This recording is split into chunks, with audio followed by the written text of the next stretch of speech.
एक जीवंत भारतीय गांव हरे भरे खेतों से घिरा हुआ, बारिश से लदे बादलों से भरे आसमान के नीचे धूप सेंक रहा है।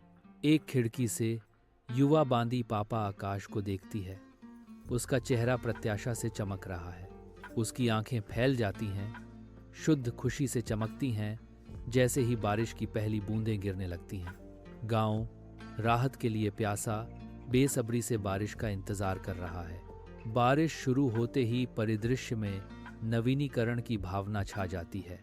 गांव के घर के अंदर बंडी पापा के छोटे पैर मिट्टी के फर्श पर थपथपाते हैं, क्योंकि वह अम्मा की ओर दौड़ती है। उसकी आंखें युवा प्रत्याशा से चमक रही हैं। क्या मैं बारिश में खेल सकती हूँ? बंडी पापा ने पूछा। उसकी आवाज़ उत्साह से भर गई। अम्मा की भौहें शुरुआती इनकार के साथ सिकुड़ जाती हैं। चिंता उनके चेहरे पर गहराई से अंकित होती है। नहीं, अभी नहीं। लेकिन जैसे ही वह बांदी पापा की मासूम आंखों में देखती है, अम्मा का भाव नरम पड़ जाता है।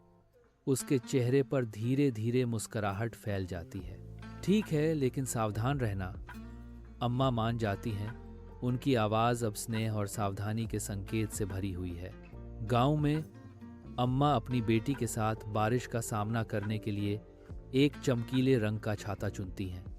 जैसे ही वे बाहर निकलते हैं, माँ और बेटी नाचना शुरू कर देती हैं। उनकी हंसी बारिश में गूंजती है। खुशी उनके चारों ओर से निकलती है, क्योंकि वे घूमते हैं। जीवंत छाता धूसर आकाश के खिलाफ रंग का छींटा है। अचानक सूरज की रोशनी बादलों से होकर गुजरती है, जिससे गीले गांव पर सुनहरी चमक पड़ती है। एक शानदार इंद्रधनुष आकाश में छा जाता है। तूफान के बाद आशा और खुशी का वादा। बंधुआ पापा और अम्मा गले मिलते हैं। उनके चेहरे उज्ज्वल, शुद्ध, बिना मिलावट वाली खुशी से इंद्रधनुष के नीचे चमकते हैं।